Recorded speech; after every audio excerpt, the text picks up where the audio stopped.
നമുക്കിന്ന് coordination കോമ്പൗണ്ട്സിലെ crystal field theory പഠിക്കാം. എന്താണ് ക്രിസ്റ്റൽ ഫീൽഡ് തിയറി? നമുക്കറിയാം, ഒരു മെറ്റൽ അയോൺ നിൽക്കുകയാണെങ്കിൽ ഇവിടെ 6 ലിഗാൻസ് വരികയാണെന്നിരിക്കട്ടെ.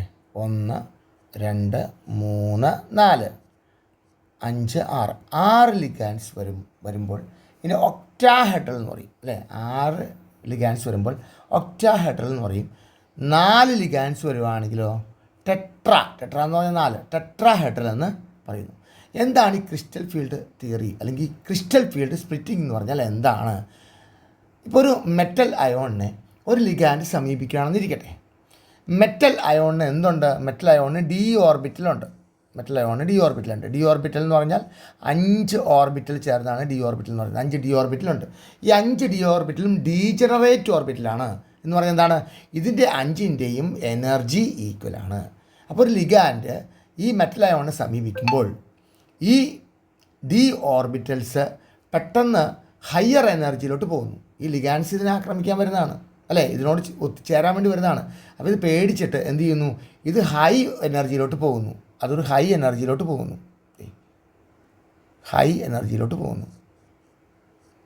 അപ്പോൾ സ്റ്റേജ് 1 എന്ന് പറയുന്നത് ലോ എനർജി ഉള്ള സ്റ്റേജാണ്. ഇത് ലിഗാൻസ് സമീപിച്ചപ്പോൾ എന്താണ്? അതിന് ഇലക്ട്രിക് ഫീൽഡിനകത്ത് അകപ്പെട്ടപ്പോൾ ഇതിൻ്റെ എനർജി കൂടി.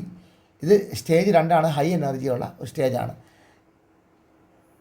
ഇതിൻ്റെ എനർജി എന്ന് പറയുന്നത് ബാരി സെൻറ്റർ എന്നാണ്. ബാരി സെൻറ്റർ എന്ന് പറയുന്നത് ഇത് ഈ 5 ഓർബിറ്റിൽ 2ആയിട്ട് സ്പ്ലിറ്റ് ചെയ്യും. ഒന്നാമത് നമ്മൾ പഠിക്കാൻ വന്നത് ഒക്ടാഹെഡ്രൽ സ്പ്ലിറ്റിംഗ്. എന്താണ് ഒക്ടാഹെഡ്രൽ സ്പ്ലിറ്റിംഗ്? ഒക്ടാഹെഡ്രൽ സ്പ്ലിറ്റിംഗ് എന്ന് പറയുന്നത് ഹയ്യർ എനർജിയുള്ള 2 ഓർബിറ്റലും അപ്പോൾ ഇത് അടുപ്പിച്ച് വരയ്ക്കാം. ലോവർ എനർജിയാണ് അടുപ്പിച്ച് വരയ്ക്കാം. ലോവർ എനർജിയുള്ള 3 ഓർബിറ്റലുമായിട്ട് 2ആയിട്ട് സ്പ്ലിറ്റ് ചെയ്യും. ഒക്ടാഹെഡ്രൽ സ്പ്ലിറ്റിംഗ് ആണ് പറയുന്നത്. ശ്രദ്ധിക്കുക, ഹയർ എനർജിയുള്ള 2 ഓർബിറ്റലും ലോവർ എനർജിയുള്ള 3 ഓർബിറ്റലുമായിട്ട് സ്പ്ലിറ്റ് ചെയ്യും. ലോവർ എനർജിയുള്ള ഇത് T2g ഓർബിറ്റൽ, 3 T2g എന്ന് പറയും. ഇതിനെയോ 2 EG എന്ന് പറയും. നമുക്കറിയാം 5 ഡി ഓർബിറ്റൽസ് എന്ന് പറയുന്നത് ഏതൊക്കെയാണ്? 5 DXY, DXZ, DYZ, അങ്ങനെയാണ് 3. പിന്നെന്താണ് അടുത്ത 2 ഏതാണ്? DZ² DX²Y². അപ്പോൾ 2ആയിട്ട് സ്പ്ലിറ്റ് ചെയ്യും. ഹയ്യർ എനർജിയുള്ള 2 അത് DZ² DX²Y² ലോവർ എനർജിയുള്ള 3. അപ്പോൾ ഒക്ടാഹെഡ്രൽ സ്പ്ലിറ്റിങ്ങിൽ ഹയ്യർ എനർജിയുള്ള 2 ഓർബിറ്റലേ ഉള്ളൂ, അതിന് EG എന്ന് പറയാം. ലോവർ എനർജിയുള്ള 3 ഓർബിറ്റലുള്ളത്, 3 T2g എന്ന് പറയാം. TA 2G 3 ഉണ്ട്. T2g. EG എന്ന് പറയുന്നത് 2 ലെറ്ററേ ഉള്ളൂ. അപ്പോൾ 2. ഈ ഹയ്യർ എനർജി ഉള്ളതിന് ഇപ്പോൾ 2 അല്ലേ? ഹയ്യർ എനർജി ഉള്ളതിന് എപ്പോഴും ഹയ്യറിന് പ്ലസ് ആയിരിക്കും, +6 ആയിരിക്കും. ഹയ്യർ എനർജി ഉള്ളതിന് അതായത് 2 ഓർബിറ്റിലും ഉള്ളെങ്കിൽ 6 ആയിരിക്കും, 3 ഓർബിറ്റിലുണ്ടെങ്കിൽ 4 ആയിരിക്കും. അപ്പോൾ ലോവർ എനർജിയാണ്, അതുകൊണ്ട് മൈനസ് കൊടുത്തു 4. ഇതിൻ്റെ എനർജി ഡെൽറ്റ, ഒക്ടാഹെഡ്രലായതുകൊണ്ട് ഓന്ന് കൊടുത്തു. ഈ 2 ഓർബിറ്റലുകളും തമ്മിൽ, ഹയർ എനർജി ലോവർ എനർജിയുള്ള ഓർബിറ്റലുകൾ തമ്മിൽ ഡെൽറ്റ എനർജിയുടെ ഡിഫറൻസ് ഉണ്ടാവും. അപ്പോൾ ഒന്നുകൂടെ പറയാം, 5 ഡി ഓർബിറ്റലുണ്ട് മെറ്റൽ അയോണിന്. ഒരു ലിഗാൻസ് സമീപിക്കുന്നു. അപ്പോൾ ഒക്ടാഹെഡ്രൽ സ്പ്ലിറ്റിംഗാണ് പറയുന്നത്. അപ്പോൾ 6 ലിഗാൻസ് ആയിരിക്കും സമീപിക്കുന്നത്, അല്ലേ? അപ്പോൾ ലിഗാൻസ് സമീപിക്കുമ്പോൾ ഇതിൻ്റെ എനർജി കൂടുന്നു. അപ്പോൾ എനർജി കൂടി സ്റ്റേജിലെത്തുകയും ഇത് 2ആയിട്ട് സ്പ്ലിറ്റ് ചെയ്യുകയും ചെയ്യുന്നു. അതിനകത്ത് ഒക്ടാഹെഡ്രലാണെങ്കിൽ ഹയർ എനർജിയുള്ള 2 ഓർബിറ്റിലും ലോവർ എനർജിയുള്ള 3 ഓർബിറ്റിലും. ഹയർ എനർജിയുള്ള EG എന്ന് പറയും, ലോവർ എനർജിയുള്ള 2TG എന്ന് പറയും. അതായത് ഹയറും ലോവർ ആയതുകൊണ്ടല്ല, 2 EG, 3 T2g. ഹയർ എനർജി ഉള്ളതിന് +6 ഡെൽറ്റാവോ എനർജിയാണെന്ന് പറയാം. ലോവറിന് -4 ഡെൽറ്റാവോ ആണെന്ന് പറയാം. ഇതാണ് ഒക്ടാഹെഡ്രൽ സ്പ്ലിറ്റിംഗ്. അങ്ങനെയാണെങ്കിൽ ടെട്രാഹെഡ്രൽ സ്പ്ലിറ്റിംഗ് എന്തായിരിക്കും? ടെട്രാഹെഡ്രൽ സ്പ്ലിറ്റിംഗ് എന്ന് പറഞ്ഞാൽ എന്തായിരിക്കും? ഇതുപോലെ തന്നെ 5 ഡി ഓർബിറ്റൽ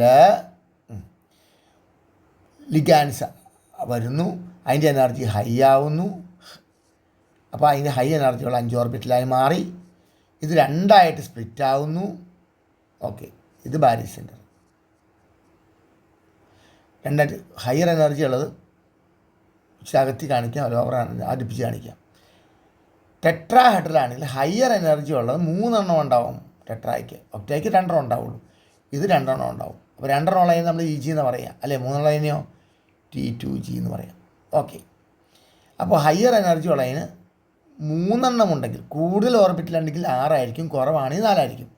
അപ്പോൾ കൂടുതലുള്ളത് 3 ആയതുകൊണ്ട് അതിൻ്റെ പ്ലസ്, മുകളിൽ ഹയർ ആയതുകൊണ്ടാണ് പ്ലസ് ഇട്ടത്.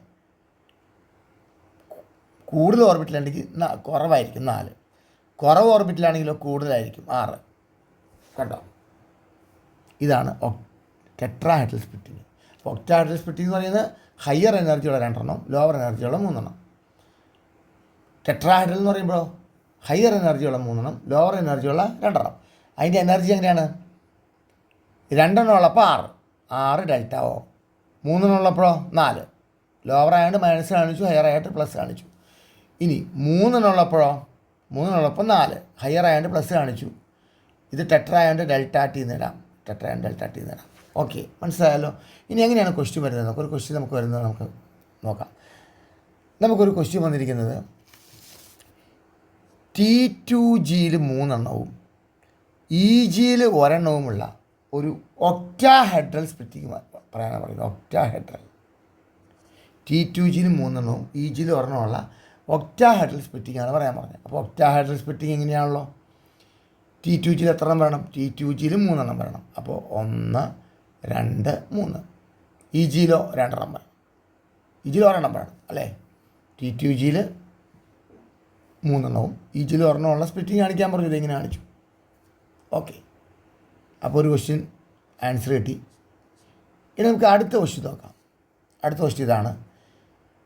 Mn2+ൻ്റെ, അത് ഒക്ടാഹെഡ്രൽ സ്പ്ലിറ്റിംഗ് ആണെന്ന് പറഞ്ഞിട്ടുണ്ട്.